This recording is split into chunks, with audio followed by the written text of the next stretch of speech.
기도하고 시작하겠습니다. 하나님 아버지 감사합니다. 주님, 저희 이 시간 또 주님 앞에 나와서 또 이 주일 예배 주님 앞에 온전히 올려드리기 원합니다.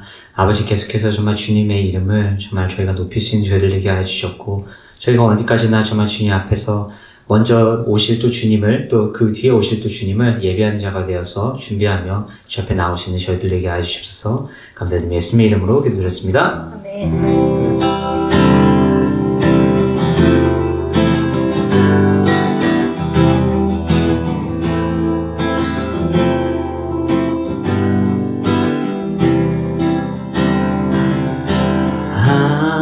하나님의 음성을 듣고자 기도하며 귀를 기울이고 나의 기도를 들어주신다네. 깊은 웅덩이와 수렁에서 끌어주시고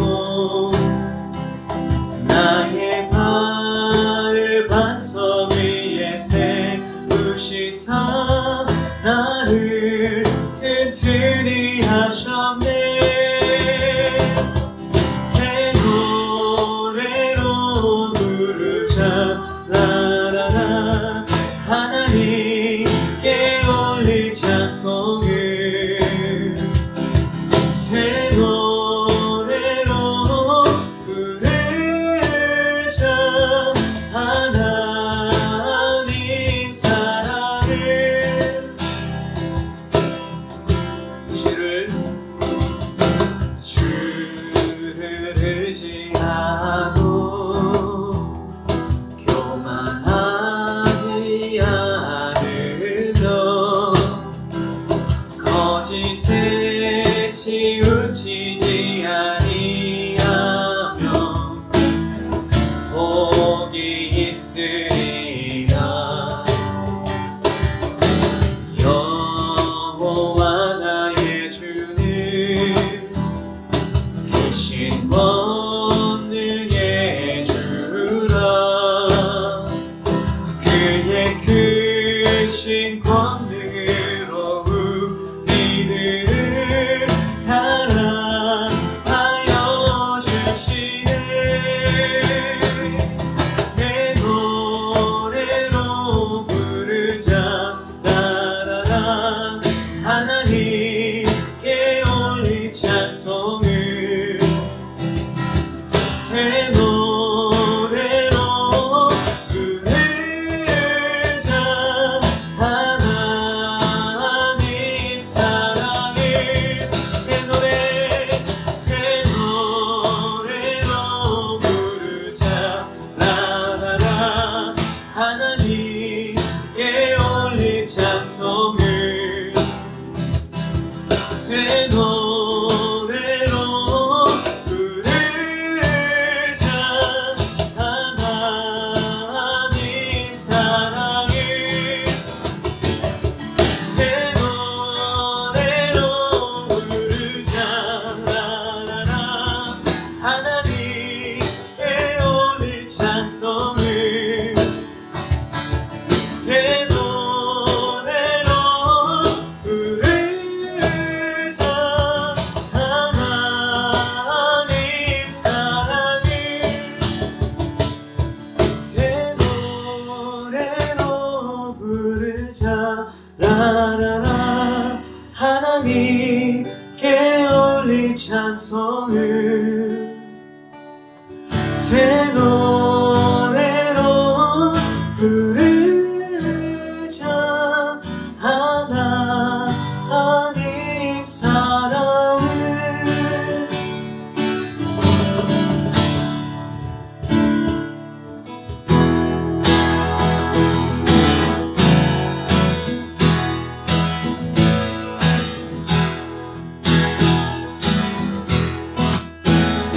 여기는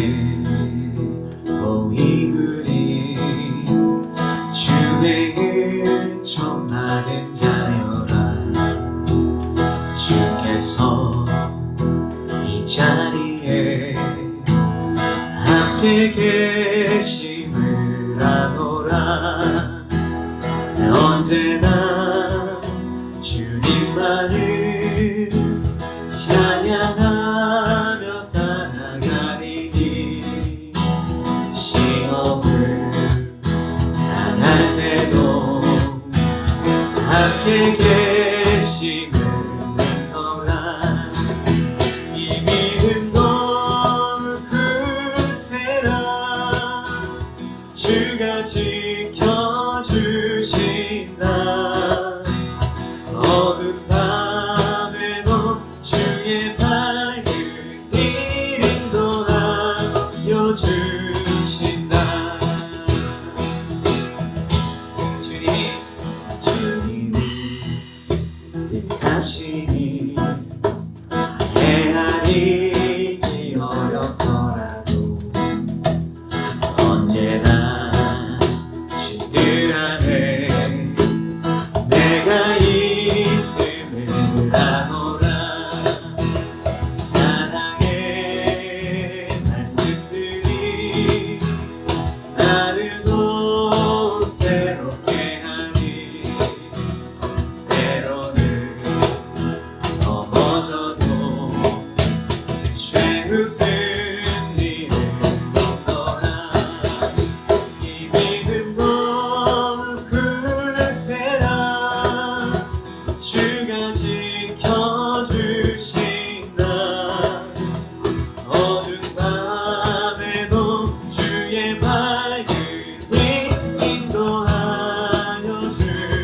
이 믿음 너무 크세라.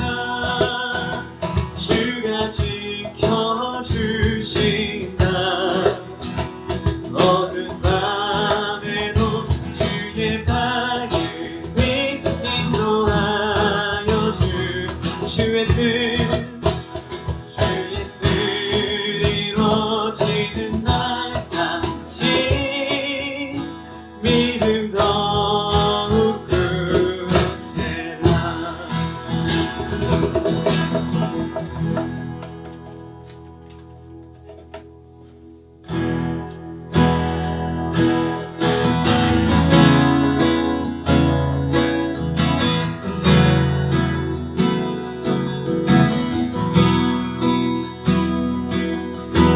주 앞에 엎드리네. 존귀하신 주 여기 계시네. 아름다운 주의 음성 내게 들려오네. 나를 고치 주발 앞에 주발 앞에 엎드리네. 존귀하신 주 여기 계시네. 아름다운 주의 음성 내게 들려오네. 나를 고치시네. 주만 내 삶을 주만 내 기쁨 다만 나는 믿음으로 주의 영광 보리라.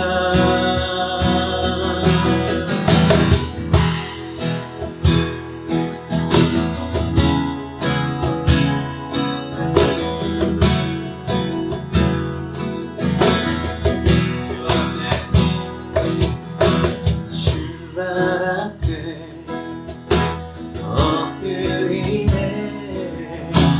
존귀하신 주 여기 계시네. 아름다운 주의 음성 내게 들려오네. 나를 고치시네. 주만 내 삶을 주만 내 기쁨 나만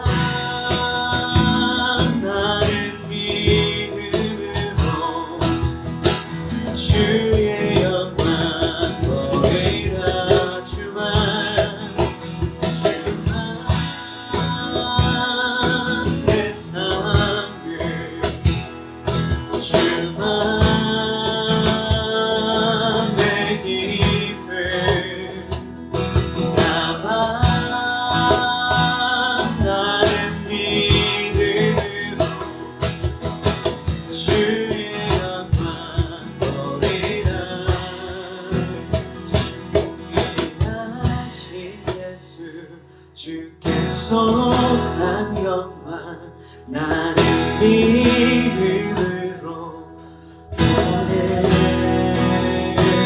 존귀하신 예수 주께 속한 영광 나는 믿음으로 보내 존귀하신 예수 주께 속한 영광 나는 믿음으로 보내 존귀하신 예수 주께 속한 영광 나는 믿음으로 보내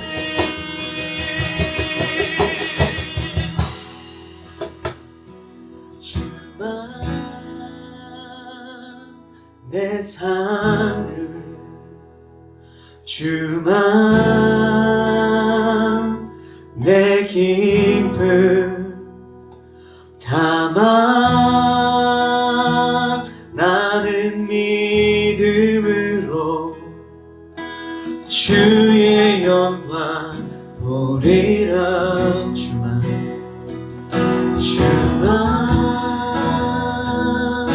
내 상급 주만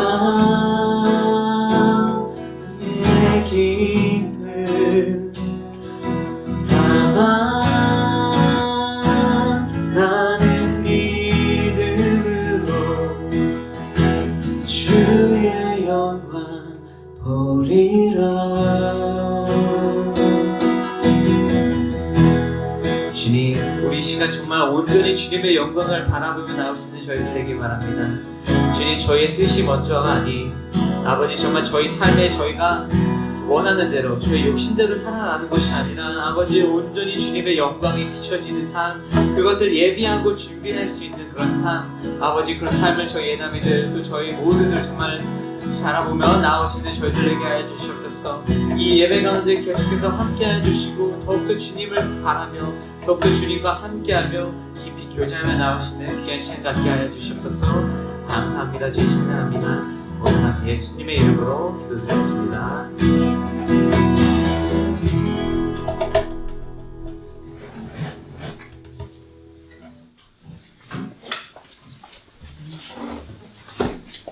성경 봉독하시겠습니다. 오늘의 말씀은 누가복음 3장 15절부터 35절입니다. 백성들은 그리스도를 기다리고 있었기에 혹시 요한이 그리스도일지도 모른다는 생각을 마음속으로 하였습니다. 요한이 모든 사람들에게 대답하였습니다. 나는 물로 세례를 주지만 나보다 더 능력이 있으신 분이 오실 것이다. 나는 그의 신발끈을 풀기에도 부족하다. 그는 너희에게 성령과 불로 세례를 주실 것이다. 타작 마당을 깨끗게 하고 알곡을 곳간에 저장하기 위해 그분은 손에 키를 드셨다. 쭉정이는 꺼지지 않는 불에 태워버릴 것이다. 요한은 이 외에도 많은 권면을 하면서 백성들에게 복음을 전파하였습니다. 헤롯 분봉왕은 헤로디아의 일과 그 외에도 그가 저지른 여러 가지 악한 일 때문에 요한에게 책망을 받았습니다. 거기에다가 헤롯은 한 가지 악을 더 저질렀습니다. 그것은 요한을 감옥에 가둔 것입니다. 예수님이 요한에게 세례를 받으심. 모든 사람들이 세례를 받았을 때 예수님께서도 세례를 받으셨습니다. 예수님이 기도하고 계실 때 하늘이 열렸습니다. 그리고 성령이 비둘기의 모습으로 예수님께 내려왔습니다. 하늘로부터 너는 내 사랑하는 아들이다. 내가 너로 말미암아 기쁘다. 라는 목소리가 들렸습니다. 변호사님이 짧게 기도하고 시작하도록 하겠습니다. 사랑해 주님 아버지 감사합니다. 오늘 또 이렇게 저희들 함께 예배드리게 하심을 허락해 주시면 감사를 드리고 우리 학생들 저마다 집에 있지만은 이렇게 마음을 바치고 시간을 하나님께 드림으로써 예배에 참여하고 있습니다. 주님 어디에 있든지 주님께서 정말 이 예배를 통해서 그들의 삶 가운데 축복에 축복을 더하여 주시옵소서. 특별히 힘든 시간입니다. 하나님 위로하여 주시옵고 그들의 마음 또한 주님께 갈 수 있게끔 지켜주시옵소서. 감사드리며 예수 그리스도의 이름으로 기도드렸습니다. 네. 아멘. 전도사님은 1988, 응답하라 1988 혹시 보셨어요? 그 시대에 좀 살았어요. 네. 좀 너무 오래전 일을 갔지만은, 전도사님이 그 시절에 이야기를 한번 하도록 하겠습니다. 그렇다고 해서 제가 너무 옛날 얘기하는 것은 아니고, 요즘에도 일어날 수 있는 일들이니까는 한번 들어보면 좋을 것 같아요. 전도사님이 있었을 때 수학여행이라는 거 있었습니다. 요즘에도 있나 모르겠네요. 그 대학교 갈 때 MT라는 것도 있었고, 회사에 다니면 사람들이 단합대회도 가고 이렇게 했는데, 이러한 행사를 하게 되면은 항상 답사팀, 그리고 선발팀, 본팀으로 나누어가지고 행사 진행을 많이 합니다. 물론 이렇게 일하는 것이 정답이라고 볼 수는 있지만은, 일반적으로 계획적인 행사를 하기 위해서 이렇게 많이 하고 있더라고요.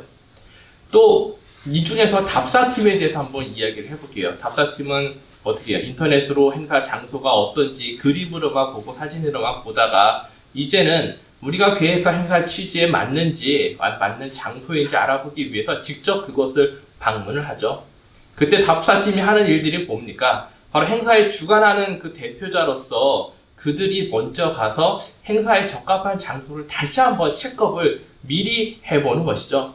그래서 시설물이 뭐가 있나, 크기가 어떤가, 사람들이 잘 잘 수 있나, 화장실은 또 잘 되어 있나를 매번 점검을 많이 하고, 그 점검한 걸 가지고 와서 어떻게 돼요? 이제는 행사를 진짜 준비하는 행사팀들에게 그 자료를 나누어 줍니다.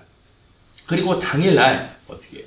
행사 그 당일에는 선발팀이 본팀보다 앞서 출발을 해서 본팀이 오기 전에 자신들이 계획했던 모든 프로그램의 준비를 다 하고 본팀이 오는 것을 환영해 주는 식으로 행사가 진행을 되죠. 답사팀과 선발팀들이 어떻게 돼요? 행사 전에 가서 미리 보고 계획한 것을 맞춰봄으로써 나중에 오게 될 본팀, 본진들이 그 행사에 차질 없이 진행되기 위해서 그들이 노력을 하고 있는 것입니다. 그만큼 그들의 그런 노력들이 어떻게 돼요? 나중에 발생하게 될 문제점이나 리스크를 줄이게 되는 것이죠. 전도사님이 한국에서 어떤 단체에서 일을 하고 있을 때 그 신년에 새 출발을 한다고 단합대회 하는 프로그램을 맡은 적이 있었습니다. 그래서 제가 프로그램을 계획을 하니까 전도사님이 약간 좀 과도한 게 좀 있어요. 그래가지고 한국의 남쪽에 있는 소록도에 가가지고 봉사활동을 하기 전에 그 한센병 걸리신 어린이들 봉사활동을 하기 전에 하루 종일 36km를 걷는 것을 제가 프로그램에 집어넣습니다. 물론 반대도 많았고 여러 가지 걱정들이 많았기 때문에 제가 답사팀으로 미리 가가지고 그 걷게 될 길을 걸어보고 혹시라도 아프거나 화장실을 가거나 밥을 먹거나 어떻게 할 거에 대해서 미리 답사팀으로서 역할을 해본 적이 있습니다. 자, 이렇게 함으로써 나중에 올 팀들이 더욱더 안전하게 행사를 치를 수가 있는 것이죠. 저희들이 지난주부터 우리가 어떤 거를 나누고 있습니까? 누가복음에서 세례 요한에 대한 이야기를 함께 나누고 있고, 그 세례 요한의 삶이 전도사님이 말하고 있는 이 답사팀의 모습과 좀 비슷하다는 생각을 해봅니다. 그러므로서 자신 뒤에 오게 될 선발팀, 바로 예수 그리스도를 맞이하는 그런 역할이 아닐까라는 생각을 해보았습니다. 그러면은 우리가 지난 일주일 동안 전도사님이 여러분들에게 한번 누가복음서를 같이 읽어보자고 얘기를 했는데 1장부터 3장까지는 어떤 일이 일어났을까요? 나이가 많은 세례 요한의 부모님들이 천사 가브리엘을 통해서 자신들이 아이를 가지게 될 것이라는 이야기를 들었지만은 아버지 사가라는 그 말을 믿지 못하겠다고 말하는 바람에 말을 못하게 되었죠. 하지만 결국 어떻게 돼요? 아내 엘리사벳을 통해서 임신을 하게 되고, 그 다음에 이 천사 가브리엘이 또 어디로 가냐면은 다윗의 가문의 요셉과 약속한 마리아에게 나타납니다. 그래서 마리아에게 이렇게 이야기를 하죠. 내가 아이를 임신하게 되어 아들을 낳을 것이다. 너는 그 이름을 예수라 하여라.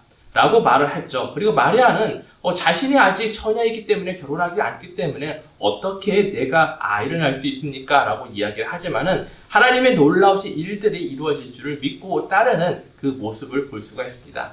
시간이 지나서 세례 요한이 태어나고 예수님도 베들레헴에 있는 마곡간에서 태어나 서로 어린 시절을 보내는데, 누가복음에서는요, 부모님이 예수님을 잃어버려서 찾으러 다니는 모습을 우리에게 보여주죠. 그렇게 찾으러 다녔더니 결국 어떻게 돼요? 성전에서 율법을 듣기도 하고 묻기도 하는 그를 보면서 너무 황당해서 이렇게 화를 내며 이야기를 합니다. 아들아, 왜 이렇게 하였느냐? 내 아버지와 내가 걱정하며 너를 찾아다녔다라고 이야기를 하니까는 그때 예수님께서 아주 놀라운 대답을 합니다. 왜 저를 찾으셨습니까? 제가 아버지의 집에 있어야 할 것을 모르셨습니까? 라고 그 당시 어린아이가 할 말을 하지는 않고 이상하게 어린이 할 말을 했죠. 당시에 부모님들은 그 뜻이 무엇인지를 모르지만은 어머니 마리아는 이 일들을 마음속에 간직하고 예수님을 양육하였다고 성경은 나와 있습니다. 이렇게 세례 요한과 예수님이 서로 다른 삶, 그리고 다른 목적을 가지고 태어났고 자라게 되죠. 그리고 오늘 누가복음 3장에서 그들이 어떻게 돼요? 성인이 되어서 다시 만나는 장면을 우리에게 보여주고 있습니다. 오늘 우리가 읽지는 않지만 누가복음 3장 앞부분에 보면은요, 세례 요한은 요단강가의 모든 지역으로 다니면서 죄를 용서받게 하려고 사람들에게 이렇게 이야기를 합니다. 주님의 길을 예비하여라. 그분의 길을 곱게 하여라. 모든 골짜기가 메워질 것이고 모든 산과 언덕이 낮아질 것이다. 굽은 길을 곧게 펼칠 것이고 험한 길을 평탄해질 것이다. 그리고 모든 사람들이 하나님의 구원을 볼 것이다 라고 사람들한테 외치면서 다녔습니다. 그뿐만 아니죠. 사람들이 모여들기 시작하고 그 사람들을 향해서 아주 거친 말을 했습니다. 자신에게 세례를 받고자 하는 사람들에게 뭐라고 이야기를 하냐면은 3장 7절부터 9절까지 이렇게 적혀져 있죠. 너희 독사의 자식들아, 누가 너희에게 다가오는 하나님의 진노를 피하라고 경고해 주었느냐. 그러므로 너희는 회개에 알맞는 열매를 맺어라. 너희는 속으로 아브라함이 우리 아버지다라고 말하지 마라. 내가 말한다. 하나님은 이 돌로도 아브라함의 자녀를 만드실 수 있다. 도끼가 이미 나무 뿌리에 놓여 있다. 그러므로 좋은 열매를 맺지 못하는 모든 나무는 잘려서 불 속에 던져질 것이다 라고 아주 거침없는 쓴소리를 했습니다. 세례 요한의 이 거침없는 쓴소리, 그리고 질책은요, 단순히 회개하고자 모여드는 사람들에게만 한 것이 아닙니다. 그들은 그들에게 이렇게 자신들이 어떻게 해야만 그 재앙을 피할 수 있냐고 물을 때마다 그는요, 그들을 향해서 자신들의 옷을 나눠주고 세금을 지시받는 금액만 거두고 사람들의 돈을 뺏지 말라고 이야기를 하고, 그 사람들뿐만 아니라 그 당시에 세례 요한의 모습을 보면서 아주 싫어했던 사람들이 많이 있습니다. 근데 오늘 본문 15절을 보면은요, 15절 말씀에 백성들은 그리스도를 기다리고 있었기에 혹시 요한이 그리스도일지 모른다는 생각을 했다고 되어 있습니다. 즉 뭐예요? 사람들이 회개하여라라고 외치고 있는 요한이 그들이 기다리고 있는 구세주가 아닐까라고 생각을 하고 마음속에 간직을 했다는 것이죠. 그런데 오늘 성경에서 오늘 본문 3장 16절 17절을 보니까요, 그런 마음을 품고 있는 그들에게 세례 요한이 뭐라고 대답을 합니까? 자, 우리 모두 화면을 보면서 16절부터 한번 읽어보도록 하겠습니다. 요한이 모든 사람에게 대답하였습니다. 나는 물로 세례를 주지만 나보다 더 큰 능력이 있으신 분이 오실 것이다. 나는 그의 신발끈을 풀기에도 부족하다. 그는 너희에게 성령과 불로 세례를 줄 것이다. 타작마당을 깨끗하게 하고 알곡을 곳간에 저장하기 위해 그분은 손에 키를 드셨다. 쭉정이는 꺼지지 않는 불에 태워버릴 것이다 라고 말했습니다. 자, 사랑하는 예단친구 여러분들, 당시에 이스라엘 사람들은요, 자신들을 로마 제국과 핍박으로부터 구원해줄 메시아를 기다리고 있었습니다. 그리고 실제로 어떤 이들은요, 내가 메시아라고 이야기를 하면서 군대를 모으기도 하고, 또 어떤 사람들은 거짓된 예언을 하면서 자신들의 추종자를 모아서 스스로 메시아라고 외치고 다니는 사람들이 너무나 많았다는 것이죠. 그래서 지금 어떻게 돼요? 세례 요한의 모습을 보면서 그의 이야기를 듣고 회개하는 사람들이 많이 모여들었잖아요. 그리고 그를 어떻게 메시아라고 이야기를 부르면서 쫓아다니는 추종자들이 있었다는 것입니다.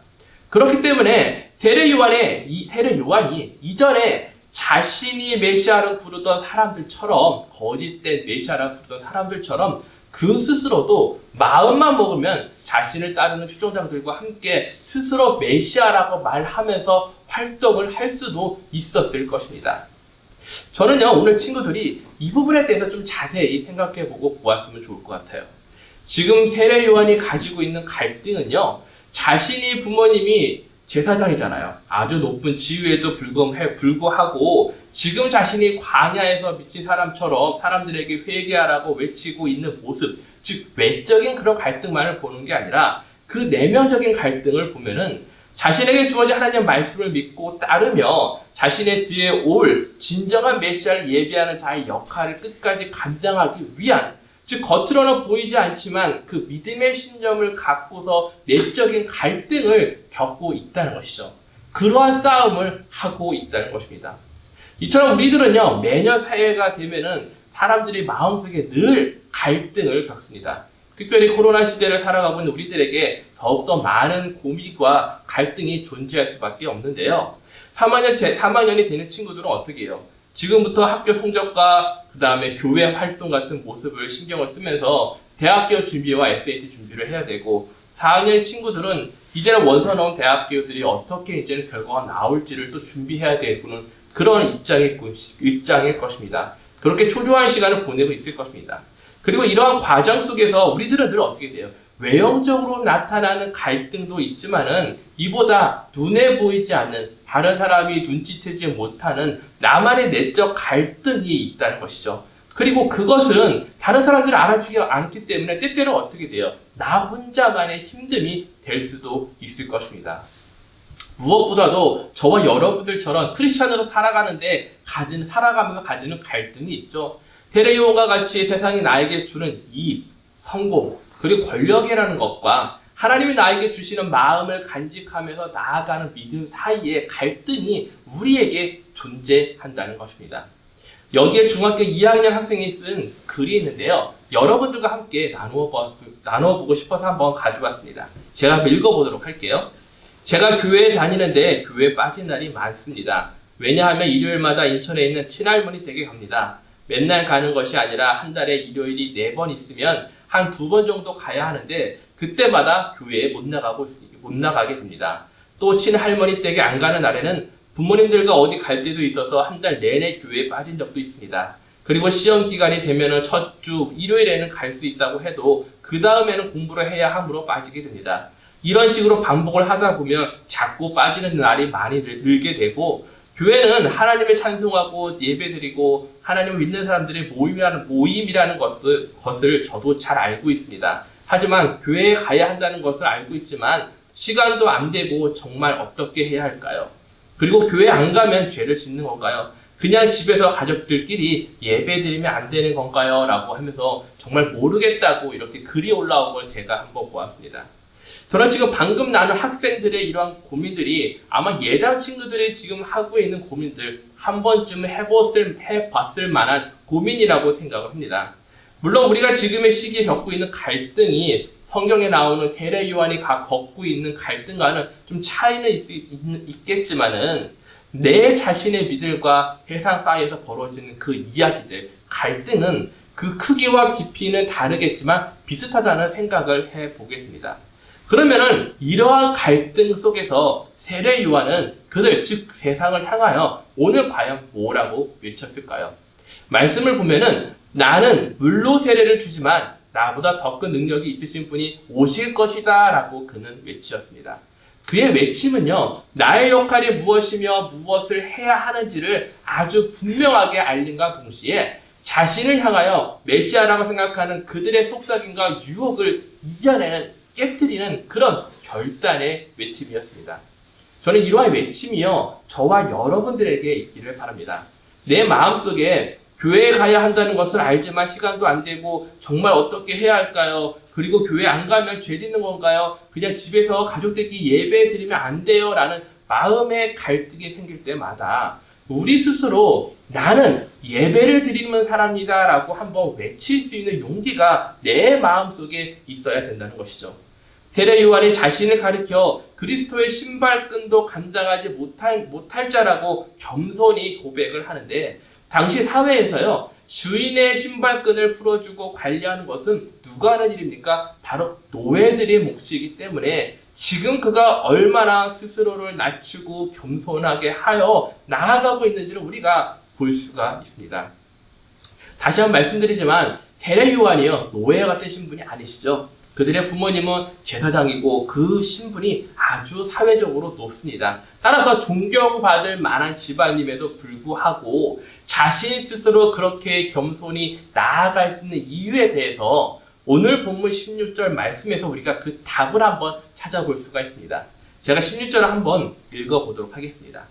요한이 모든 사람들에게 대답하였습니다. 나는 물로 세례를 주지만 나보다 더 능력 있으신 분이 오실 것이다. 나는 그의 신발끈을 풀기에도 부족하다. 그는 너희에게 성령과 불로 세례를 주실 것이다. 라고 적혀져 있습니다. 자, 방금 우리가 읽은 본문을 잘 보시면은 나는 그리고 그라고 이야기를 하면서 나보다 더 큰 능력이 있으신 분, 나는이라고 이야기를 하면서 어떻게 돼요? 구분지어 이야기하는 것을 분리하면서 이야기하는 것을 우리가 볼 수가 있습니다. 따라서 우리가 세상이 나에게 주는 유혹과 속삭임 속에서 올바른 신앙적 결정을 할 수 있는 방법 중에 하나는 무엇이냐면요. 바로 나와 하나님의 관계가 어떤 관계인지 정확히 알아야 한다는 것입니다.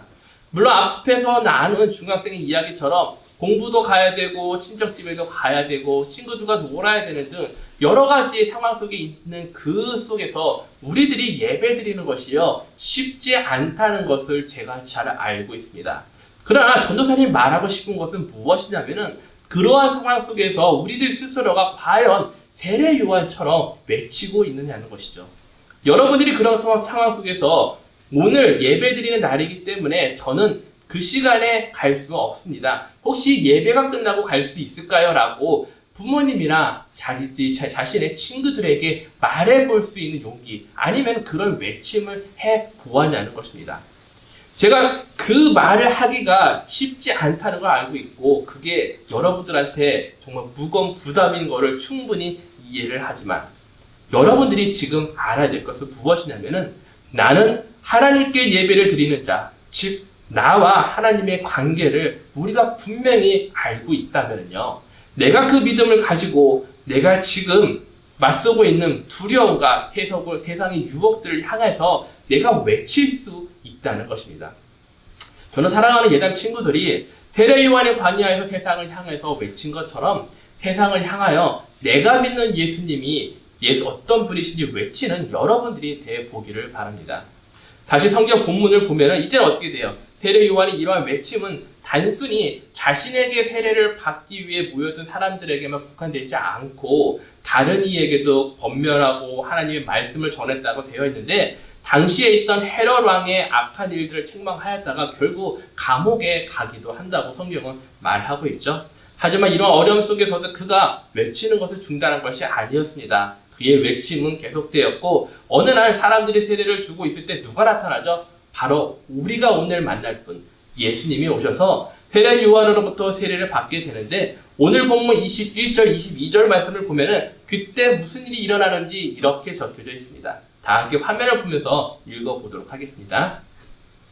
모든 사람들이 세례를 받았을 때 예수님께서도 세례를 받으셨습니다. 예수님이 기도하고 계실 때 하늘이 열렸습니다. 그리고 성령이 비둘기의 모습으로 예수님께 내려왔습니다. 하늘로부터 너는 내 사랑하는 아들이다. 내가 너로 말미암아 기쁘다라는 목소리가 들렸습니다.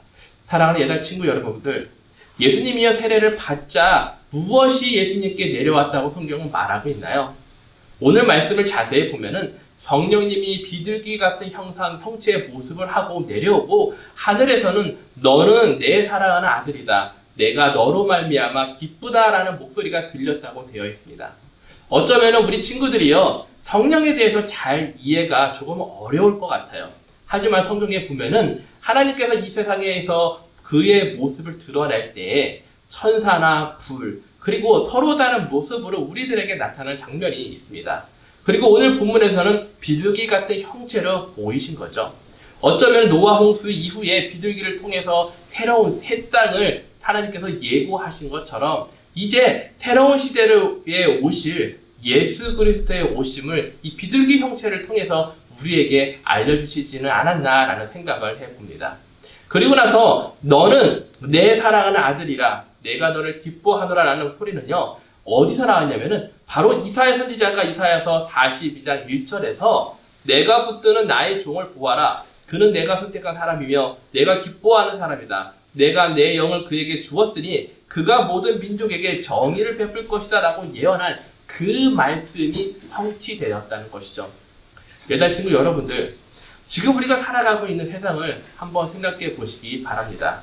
여러분들은 코로나 사태를 비롯해서 이렇게 우리들 주변에 일어나고 있는 일들이 너무나 많이 있죠. 하지만 그 가운데는 우리가 이해하지 못하고 이해하려고 해도 도저히 납득이 안 되는 일들이 너무나 많이 있습니다. 개인적으로 저 또한 코로나 사태로 인해서 정말 많은 일들을 겪어보았지만은 이번에는 아주 특별하게 정말 여러 가지가 좀 이해 안 되는 것들이 너무나 많이 있더라고요. 그래서 하나님께 나아가고 기도도 해보고 하지만은 때때로 하나님은 그 응답에 대해서 저에게 쉽게 알려주시지는 않고 있습니다. 하지만은 우리가 내가 이렇게 모르는 상황, 궁금한 상황 속에서 그냥 있는 것이 아니라 우리 그리스도들이 행해야 될 것이 무엇이냐면은 내가 미처 생각해 보지 못한 하나님의 큰 뜻과 계획이 있음을 우리가 믿고서요. 우리들이 삶을 바라보는 믿음의 마음, 믿음과 그 마음의 눈을 어떻게 해요? 그 마음의 눈을 가지고 세상을 바라보아야 한다는 것입니다. 우리가 믿음의 눈을 가지고 오늘 하루하루를 살아보고 세상을 바라보다 보면은 결국에는 내가 알지 못하던 하나님의 큰 뜻과 계획을 경험하고 그것을 통해서 하나님의 사랑을 고백하는 그 순간이 여러분들에게도 나타나게 될 것입니다. 그리고 이러한 하나님의 놀라운 사랑을 하나씩 경험을 하고 여러분들의 믿음이 성장하다 보면은 세례 요한의 광야에서 자신의 목숨보다 어떻게 해요? 목숨보다 더 귀하신 예수 그리스도의 오심을 외친 것처럼 저와 여러분들도 세상을 향해서 내가 알고 있는 하나님, 내가 믿고 있는 예수 그리스도를 외치는 여러분들이 되실 것입니다. 사랑하는 예단 친구 여러분들, 저는 오늘 말씀을 마치면서 여러분들이 이렇게 한번 외쳐보았으면 좋을 것 같습니다. 한번 따라해보세요. 나는 이 시대의 세례 요한이다. 한번 더 해볼까요? 나는 이 시대의 세례 요한이다. 자, 방금 우리가 말한 것처럼요. 이제는 세상에 나에게 주는 유혹과 시험에 여러분들 더 이상 흔들리지 마시고요. 이제는 내가 만난 예수님, 앞으로 세상에 다시 오실 그 십자가를 통해서 우리를 구원해 주신 그 예수님을 여러분들이 외치는 그런 세례 요한의 역할이 여러분들이 감당해야 할 줄을 믿습니다. 세례 요한은 광야에서 외쳤지만 여러분들의 광야는 아마 요단강은 아닐 거예요. 하지만 가족들이 있는 집, 그리고 학교, 친구들과 함께 있는 그곳이 바로 세례 요한이 외친 그 광야라고 생각을 합니다. 이번 한 주간 여러분들 한번 마음속에 있던 마음들 친구들한테 한번 전해보면 어떨까요? 힘들고 어렵고 부끄럽긴 하겠지만은 하나님께서 여러분들을 통해서 큰 은혜를 내려주실 거라고 믿습니다. 그런 은혜를 경험하는 여러분들, 그런 한 주가 되시기를 예수님의 이름으로 축복하며 기도를 드립니다. 우리 기도하겠습니다.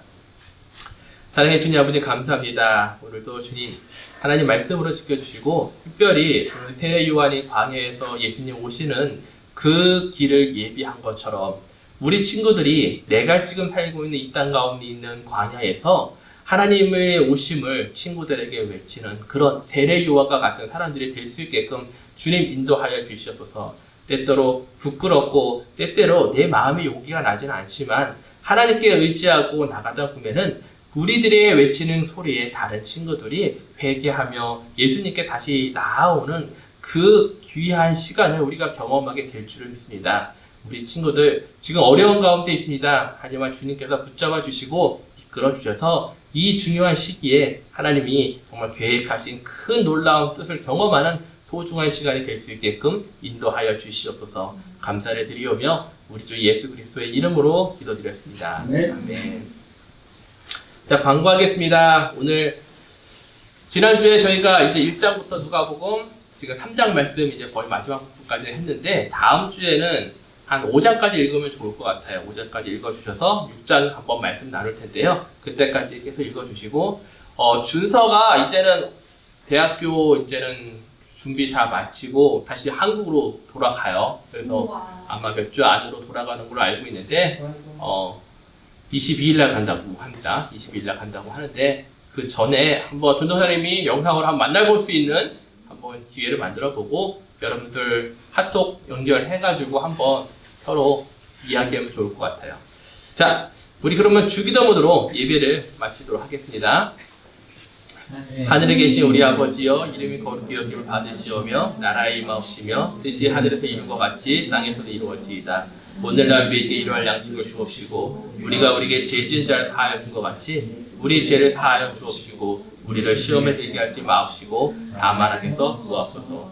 나라와 권세와 영광이 아버지께 영원히 쌓옵나이다. 아멘.